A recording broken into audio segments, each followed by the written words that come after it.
बिस्मिल्लाहिर्रहमानिर्रहीम, अस्सलाम वालेकुम। मेरा नाम मुनीब फारूक है और आप देख रहे हैं Muneeb Farooq official YouTube channel. इस चैनल को लाइक सब्सक्राइब शेयर करने का बहुत शुक्रिया। बेल आइकन को ज़रूर प्रेस किया कीजिए ताकि आपको पता चले जब भी कोई नई वीडियो आती है। मैं आप सबका बहुत मशकूर हूँ, ममनून हूँ कि ये प्लेटफॉर्म आप इसका साथ दे रहे हैं। इस वक्त जो आज की सबसे बड़ी खबर, याया अफरीदी साहब पाकिस्तान के नए चीफ जस्टिस हैं, उन्होंने अपने ओहदे का हल्फ उठा लिया। जो कई हमारे तहरीक इंसाफ के दोस्त हैं उनकी तो चलें उम्मीदें भी हैं, लेकिन चंद मैं देख रहा हूँ कि मखलूतुल हवास किस्म के जो यूट्यूबर हजरात हैं, जो मैं समझता हूँ हर किसी चीज़ के अंदर इतने इमोशनली इन्वेस्ट हुए होते हैं। फायज़ साहब आ रहे थे तो उन्होंने उनको हीरो बनाया हुआ था, अब याया अफरीदी साहब आए हैं तो उनको हीरो बना लिया गया है। और अगर याया अफरीदी साहब उनकी उम्मीदों पर पूरे ना उतरे तो आप देखिएगा कि फिर उनकी गत कैसे बनाई जाती है। मतलब मैं माज़रत के साथ कह रहा हूँ कि हम बुत तराशते रहते हैं और अब बस वो समझ रहे हैं कि याया अफरीदी साहब आएंगे और पहला दिन जिस दिन वो अपनी बाकायदा तौर पर सुप्रीम कोर्ट के अंदर मौजूद होंगे, उन्होंने फुल कोर्ट इजलास बुलाया है तो उसके अंदर वो बस वहाँ से रॉकेट लॉन्चर चला देंगे और वो बस ऐसा कुछ होगा कि बस तलातुम मच जाएगा पूरे पाकिस्तान के अंदर। और कुछ लोग इस बात पर खुश हो रहे हैं कि जी चीफ जस्टिस साहब आए हैं तो उन्होंने नया जो प्रैक्टिस एंड प्रोसीजर एक्ट के तहत कमेटी बनाई है।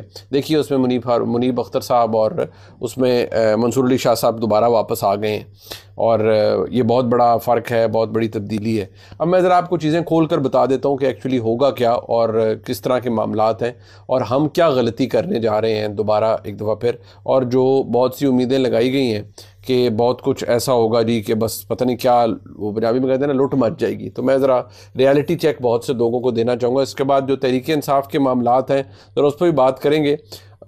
जो पर्पज़ था ना इस्टेब्लिशमेंट का, वो इस वक्त तहरीक इंसाफ सर्व कर रही है। इस वक्त पाकिस्तान की इस्टेब्लिशमेंट को क्या चाहिए? इमरान खान साहब जेल के अंदर हैं, वो अपने मसाइल का शिकार हैं और अपनी अभी तक वो मामला काट रहे हैं। उनकी अहलिया बाहर आ गई हैं, शुक्र, अच्छी बात है। उनकी बहनें भी रिलीज़ हो गई हैं जेल से, वो भी बड़ी अच्छी बात है। ख़वातीन के हवाले से मेरा मौक़िफ़ तो ये रहेगा।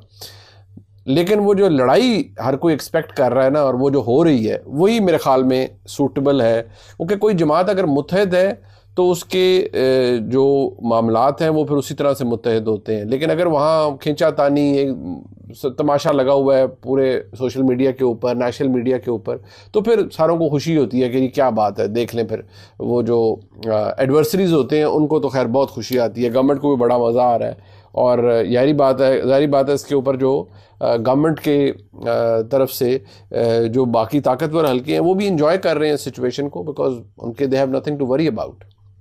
मौलाना फजल रहमान साहब ने बड़ा ललकारा है और उन्होंने 27वीं आईनी तरमीम की मुमकिना जो पास होने का मामला है उसके हवाले से उन्होंने बड़े धड़ल्लेदार किस्म के बयानात दिए हैं। ज़रा उस पर भी मैं ज़रूर बात करना चाहूँगा, लेकिन पहले बात ज़रा याया अफरीदी साहब के हवाले से कर लें। बन गए हैं याया अफरीदी साहब और इंशाअल्लाह वो पीर के रोज़ अपना पहला दिन भी गुजारेंगे। फुल कोर्ट इजलास उन्होंने बना दिया है और बुला लिया है, बड़ी अच्छी बात है। मेरे ख़्याल में जितनी तकसीम हमने पिछले 2, 2.5, 3 सालों के अंदर सुप्रीम कोर्ट में देखी, मैं उम्मीद करता हूँ कि याया अफरीदी साहब उस तकसीम को ज़रा कम करना चाहेंगे। उस कमेटी के अंदर बाकायदा तौर पर मुनीब अख्तर साहब को और मंसूर अली शाह साहब को होना चाहिए, वो सीनियर तरीन जजेस में शुमार है। लेकिन कुछ लोगों का ख्याल है कि याया अफरीदी साहब आएंगे और 26वीं आईनी तरमीम के हवाले से वो उसी दिन उस फुल कोर्ट में ही कह देंगे कि बस जी ये तरमीम हम ख़त्म कर रहे हैं। तो ये खाम ख्याली भी है, ये फकड़पन है, दिमागी फकड़पन। मैं तो इसे यही कहूँगा कि अगर कोई ये सोच के बैठा हुआ है कि कुछ ऐसा होने जा रहा है, ऐसा कुछ नहीं होने जा रहा। आईनी तरमीम जो होना थी वो हो गई। मुझे उसके पास होने के तरीक़ाकार पे बेशुमार एतराज़ात हैं और होंगे, लेकिन बहरहाल हुई तो पास वो वोटों से ही है, जितने वोट दरकार थे उन्हीं से पास हुई है। सो अब वो पाकिस्तान के आइन का हिस्सा है और जब तक पाकिस्तान के आइन का हिस्सा है तो काम फिर उसी तरीके से ही वो मामला चलेगा। जजेस कमेटी बैठेगी, लेकिन उसका ताल्लुक ना किसी रिव्यू पिटिशन से होगा, ना उन मामलात से होगा जिनको अब आइनी बेंचेस में जाना है। आइनी बेंचेस किसने बनाने हैं? आइनी बेंचेस बनाने हैं जुडिशल कमीशन ने। वो जुडिशल कमीशन बनेगा, उसमें आइनी बेंच फिर बन जाएंगे, पता लग जाएगा कि उसमें कौन आइनी बेंचेस का सरबराह होगा। जो भी 184 आर्टिकल 184 के तहत पटिशन दायर की जाती है और या जो कोई क्वेश्चन नीचे से हाई कोर्ट से भी ऊपर आता है और उसके अंदर ये मामला है तो वो जाएगी कॉन्स्टिट्यूशन बेंचेस में। लिहाजा उसमें कोई एक जज का किसी जगह बैठ जाना या किसी और का बैठ जाना उससे कोई फ़र्क नहीं पड़ता। हाँ, ये बात ज़रूर है कि मुमकिन तौर पर शायद सरबराही तो वो ना कर पाएँ, लेकिन शायद मुनीब अख्तर साहब को किसी आईनी बेंच में डाला जाए, शायद मंसूर अली खान साहब को डाला जाए, मंसूर अली शाह साहब को। मंसूर अली खान तो खैर मेरे दोस्त हैं, भाई हैं, तो वो तो बहुत बड़े सहाफ़ी हैं, मैं जज साहब की बात कर रहा हूँ, तो शायद उनको डाला जाए। लेकिन ये भी हो सकता है कि, और इसके कभी इम्कानात है कि मंसूर अली शाह साहब और जस्टिस मुनीब अख्तर साहब वो आईनी बेंचेस के सरबराह क्या उन बेंचेस के अंदर उनकी शमूलियत ही ना हो। और मंसूर अली शाह साहब ने भी पिछले दिनों कुछ केसेस को रेफ़र किया है कि जी इनमें आईनी मामला है, आईनी सवाल है, ये आईनी बेंच में जाएगा। वो अभी एक होगी। कुछ लोगों ने आज सोशल मीडिया पर कहा है जी कि गवर्नमेंट को पता चल जाएगा कि इन्होंने क्या किया है और सुप्रीम कोर्ट ऑन ट्रैक आ रहा है और उड़ा के रख देंगे और ये कर देंगे वो कर दें। बात ये है कि वो ऑन ट्रैक तो आ रहा है। कोई याह्या अफरीदी साहब का बनना निज़ाम के लिए, यानी जो इस वक्त पाकिस्तान के लिए, मुझे तो बड़ी अच्छी बात लगती है। लेकिन हाँ, आप याह्या अफरीदी साहब को ये नहीं कह सकते कि वो कोई एस्टेब्लिशमेंट के साथ उनकी कोई बहुत ज़्यादा कोई उनके मामलात कोई इस वक्त चल रहे हैं। हाँ, अगर कुछ मामलात, देखिए गैब का इल्म तो अल्लाह के पास है, कुछ मामलात ऐसे चलना शुरू हो जाते हैं जो कि इस निज़ाम को नहीं भा रहे, तो फिर ऑब्वियसली बहुत सारी चीज़ें होती हैं, बहुत सारी चीज़ों के लिए रास्ते निकाले जाते हैं। अब आज जजेस ने फ़ैसला दिया है, जो फ़ैसला था मखसूस नशिस्तों वाला 12 जुलाई को अनाउंस हुआ है। आज यानी 26 तारीख को, 26 अक्टूबर 2024 को उसका डिटेल जजमेंट, जो मेजॉरिटी जजेस की थी उसकी डिटेल जजमेंट बाकायदा तौर पर बाकी जजेस की, 8 जजेस की आ गई है। और उसके अंदर उन्होंने कहा है कि तहरीक इंसाफ को नशिस्तें मिलनी चाहिए। याह्या अफरीदी साहब डिसेंटिंग जज में थे, जिन्होंने बाकायदा तौर पर कहा कि जो कंप्लीट जस्टिस के नाम पर आपने डोल आउट की हैं चीज़ें, वो इससे इत्तफाक नहीं करते। लेकिन अब देखना है कि इसका रिव्यू लगता है नहीं लगता, इलेक्शन कमीशन इस फैसले पर अमल दरामद करता है नहीं करता। अभी तक तो कोई इरादा नहीं है इलेक्शन कमीशन का इसके ऊपर अमल दरामद करने का। और इलेक्शन कमीशन को फिर जो मुतवक्का जो इस वक्त हालात के अंदर सपोर्ट मौजूद है वो भी है, वो भी एक मौजूद रहेगी।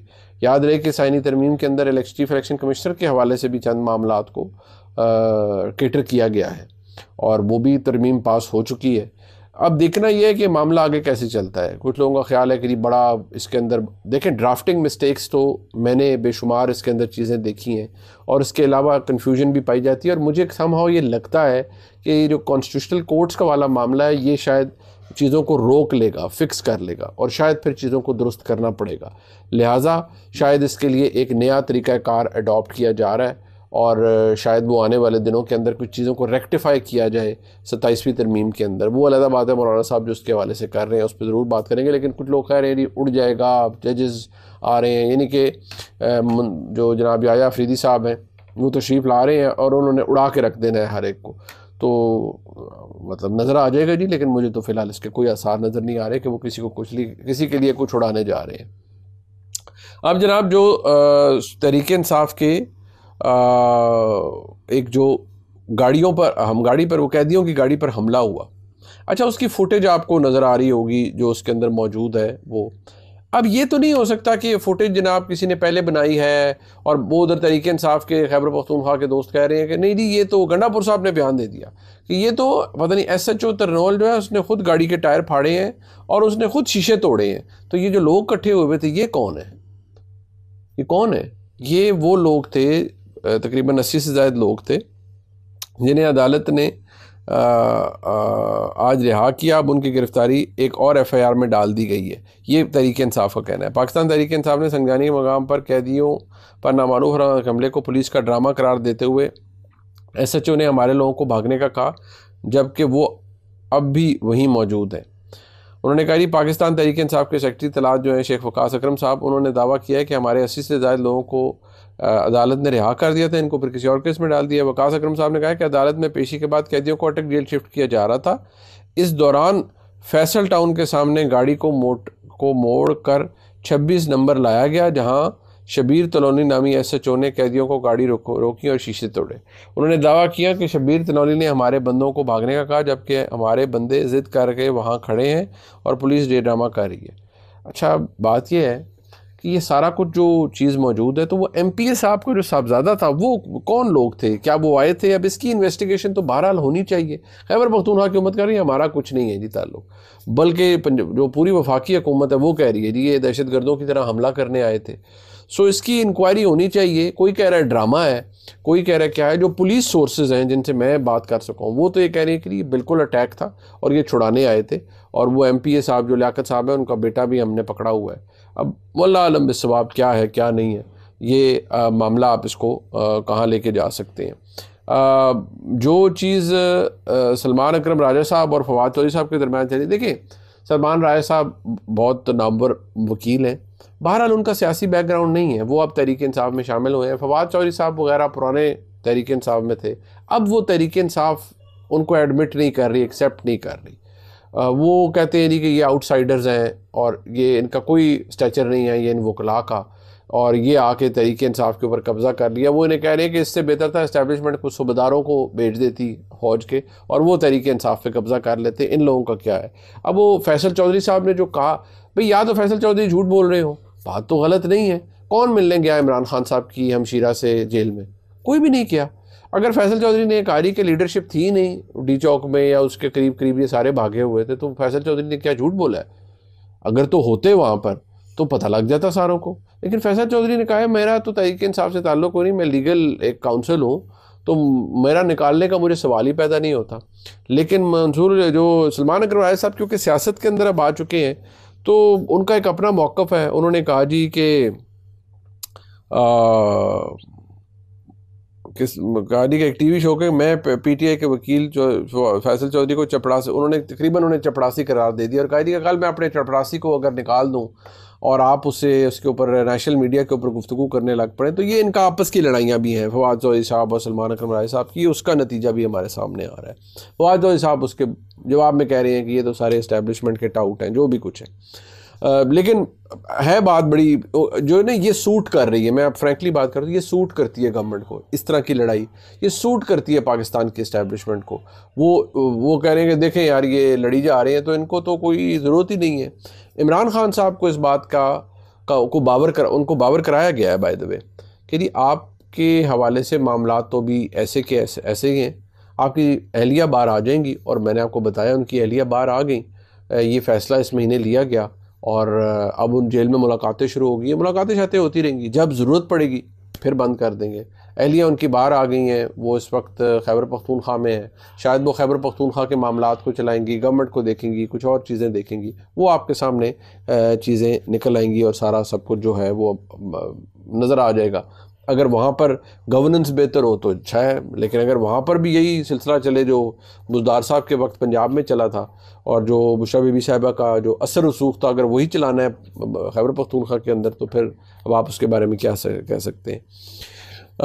मौलाना फजल रहमान साहब ये कह रहे हैं जी 27वीं आईनी तरमीम किसी का बाप भी नहीं ला सकता। सुन रहा हूँ 27वीं आईनी तरमीम आ रही है, मैं उसमें जो उसमें नहीं हो सका वो उसमें होगा, तुम्हारा बाप भी नहीं कर सकता। आप आराम से तरमीम लाएंगे और हम चूड़ियाँ पहनकर घरों में बैठेंगे, ये भी नहीं होगा, बेफिक्र रहें, मिलकर बाहर निकलेंगे। चले वो मिलकर बाहर तो मौलाना साहब बिल्कुल निकल सकते हैं, लेकिन तरमीम पार्लियामान के अंदर पास होनी है और गवर्नमेंट के पास अगर नंबर हुए तो वो उन्होंने किसी एक दिन पास कर लेनी है। अब अगर मौलाना साहब बाहर तशरीफ़ ले आते हैं और स्ट्रीट मूवमेंट करते हैं तो ठीक है, उसको फिर देखा जाएगा। मौलाना साहब और तहरीक इंसाफ का कोई एक तरीके से तो नहीं देखा जाएगा। मौलाना साहब इस पर बिल्कुल आवाज़ बुलंद कर सकते हैं और उनको गवर्नमेंट भी लेगी तो सही सीरियसली, लेकिन शायद कोई उनसे डरेगा नहीं, या ये नहीं होगा कि जी मौलाना साहब निज़ाम ज़िंदगी किसी का तबाह कर दें या गवर्नमेंट को रोक लेंगे या कुछ कर लेंगे या रियासत को रोक सकते हैं, ये शायद कोई भी नहीं कर सकता। और रियासत और मौलाना साहब कभी, या रियासती इदारे और मौलाना साहब कभी उस तरह से आमने सामने आए भी नहीं हैं। बहरहाल तहरीक इंसाफ के गले में हुकूमत, ये जो कैदियों की वैन पर हमला था, ये कह रही है कि ये भी दहशत गर्दी है और ये दहशत गर्द जमात है, मतलब वो एक नया बयानिया शुरू कर देते हैं। लेकिन कुछ लोग कहते हैं नहीं जी ये ड्रामा है, कुछ लोग कहते हैं नहीं, लेकिन जो फुटेज है वो मुझे समझ नहीं आ रही वो कौन बना रहा है। ये जो डंडे आप देख रहे हैं, गाड़ियाँ गुजर रही हैं और डंडे मारे, फिर गन फायर की आवाज़ें आती हैं, फिर ये सब कुछ हो रहा है, तो ये लोग कौन है? ये क्या गवर्नमेंट स्टेज करा रही है, ये कौन कर रहा है, क्या कर रहा है। लेकिन तहरीक इंसाफ तो बड़ा इजी डिनाइल, वो तो 9 मई का भी इजी डिनाइल है, हर चीज़ का बड़ा इजी डिनाइल है कि नहीं हम नहीं थे, हम नहीं थे तो फिर कौन था, इसके बारे में वो कह रहे हैं कि नहीं थे। बहरहाल अनलेस कि इसकी कोई कॉन्क्रीट एविडेंस सामने आ जाए, गवर्नमेंट को चाहिए कि इसकी इन्वेस्टिगेशन करवाए, पता चले, या तो नेम करें ना जी, बताएं लोगों को, सामने लाएं मीडिया के लिए कि ये लोग थे, ये कर रहे थे। आप ट्रैक करें लोगों को, कौन कौन लोग शामिल थे। अब आपने गिरफ्तार किए हैं तो गवर्नमेंट को चाहिए कि उन लोगों को एक्सपोज करे जो वाकई इसमें शामिल थे। अगर मुबहम मामलात रहेंगे तो फिर लोग तहरीक इंसाफ का जो जवाब है इसके ऊपर उसको बाय करेंगे कि हाँ जी ये देखें इसके अंदर कोई झोल है इस पूरी स्टोरी के अंदर। मैं आपको इतनी बात बता दूं कि ये जिस तरह से मामलात आगे चल रहे हैं, अगर कोई ये समझ रहा है कि जी 26वीं आईनी तरमीम हो गई और अब रावी सुकून, जैसे हसन अयूब कहते हैं कि रावी चैन ही चैन लिख रहा है, रावी तो चैन लिख रहा है क्योंकि रावी बहुत ताकतवर है। लेकिन मसला ये है कि अगर आप ये कहें कि ओवरऑल 26वीं तरमीम के बाद सब बिल्कुल खामोशी और बिल्कुल वो सर्टनटी का एलिमेंट वापस आ जाएगा, सियासी पोलराइजेशन ख़त्म हो जाएगी या ये सब कुछ ख़त्म हो जाएगा, या अदलिया की तरफ से, सुप्रीम कोर्ट की तरफ से बिल्कुल वो चैन की बांसुरी बजाई जाएगी, ऐसा मुझे नज़र नहीं आ रहा। जो नज़र आ रहा है वो एक डिस्क्वाइट है सुप्रीम कोर्ट के अंदर। एक जैसे मैंने कहा था ना, कुछ चीज़ें सिमर कर रही होती हैं, वो भड़क उठती हैं। ये जजेस किसी न किसी जगह पर, जज साहिबान अपने गुस्से का, अपनी फ्रस्ट्रेशन का शायद उस रेफरेंस के अंदर ही, जो फुल कोर्ट इजलास है उसके अंदर इजहार करें, क्योंकि इसमें काजी फाइज़ साहब नहीं हैं, बाकी जज साहिबान हैं। गो के याह्या अफरीदी साहब बतौर नए चीफ जस्टिस चाहेंगे कि उनके सुप्रीम कोर्ट के अंदर इख्तलाफ राय और चीज़ है, लड़ाइयाँ और चीज़ है। और जो मंसूर अली शाह साहब का आखिरी ख़त था फ़ाइज़ साहब के लिए कि उनके फेयरवेल तकरीब के अंदर वो शिरकत नहीं करेंगे, और रेफरेंस के अंदर वो तो क्लियर है कि वो तो एक लड़ाई थी और इतनी गंदी लड़ाई थी कि जैसे स्कूल के बच्चे लड़ रहे हैं। और इवन जो अल्फाज का इस्तेमाल था वो भी नहायत ही मैं समझता हूँ सतही किस्म का था। लेकिन अब देखना ये है कि मामला जाएगा किस तरफ, क्योंकि मैं आपको ये बता दूं कि याह्या अफरीदी साहब से भी अगर कोई है ना कि कोई इस्टेब्लिशमेंट को बहुत ही, या हुकूमत को बहुत ही बहुत बड़ी बड़ी उम्मीदें उन्होंने लगा रखी हैं कि याह्या अफरीदी साहब तो ये भी कर देंगे वो भी करेंगे, नहीं। याह्या अफरीदी साहब बड़े नाक की सीध में चलने वाले आदमी हैं अब तक, जो उनकी रेपुटेशन है। लेकिन मैं उन लोगों में से नहीं हूँ जो किसी के आने से किसी के बुत तराशना शुरू कर दे कि ओ कमाल, अब जो आ गए हैं ये तो कमाल। हाँ, 3 साल बाद याह्या अफरीदी साहब अपना टेन्योर मुकम्मल करके जब जाएँ तो वाकई मेरे जैसे आम पाकिस्तानी भी ये कहने पर मजबूर हो कि क्या शानदार टेन्योर था उनका, बेहतरीन काम किया उन्होंने। फ़ाइज़ साहब ने बहुत अच्छा काम किया, मैं उनके कामों की तारीफ़ करता हूँ। उनके तरीक़ाकार पे वो पार्लियामेंट की बालादस्ती के ऊपर ज़रूर, और उन्होंने बड़ा, उनका एक बिलीफ था। लेकिन चंद चीज़ों के हवाले से मेरे रिजर्वेशन थी कि जितना उनको अल्लाह ने इज़्ज़त मकाम स्टेचर दिया था, कुछ चीज़ें उन्हें नहीं करनी चाहिए थी, जो कि एवेंचुअली उन्होंने की बहैसियत चीफ जस्टिस, जिनसे मुझे एतराज़ भी था और मुझे मायूसी भी हुई। बहरहाल ये सिलसिला तो ऐसे ही चल रहा है और मेरे ख्याल में ये ऐसे ही चलता रहेगा, लेकिन ये लड़ाई का एलिमेंट मौजूद है। इमरान खान साहब अंदर रहेंगे, अभी बाहर नहीं आ रहे। उनकी अहलिया को पता है कि वो क्यों बाहर आई हैं और वो ये निज़ाम चलाएंगी, और उनकी अहलिया को ये भी पता है कि इमरान खान साहब अभी बाहर नहीं आ रहे। इमरान खान साहब को भी ये बात बड़ी अच्छे तरीके से पता है। शायद मैंने कहा था पहले भी, मैं अब भी कहूँगा, चंद कुछ आगे जाकर शायद कोई अपॉर्चुनिटी इमरान खान साहब को मिले या दी जाए। अवेल करना या ना करना ये उनका काम है, लेकिन मिलेगी ज़रूर वो अपॉर्चुनिटी। अभी ना मिले, 4, 2, 4, 5, 6 महीने बाद मिले, 8 महीने बाद मिलेगी, आएगी ज़रूर। वो उसे अवेल करते हैं नहीं करते, ये देखना पड़ेगा। ब्लॉग आपने देखा जी, इसे लाइक सब्सक्राइब शेयर कीजिएगा। देखने का बहुत शुक्रिया। खुदा हाफिज़।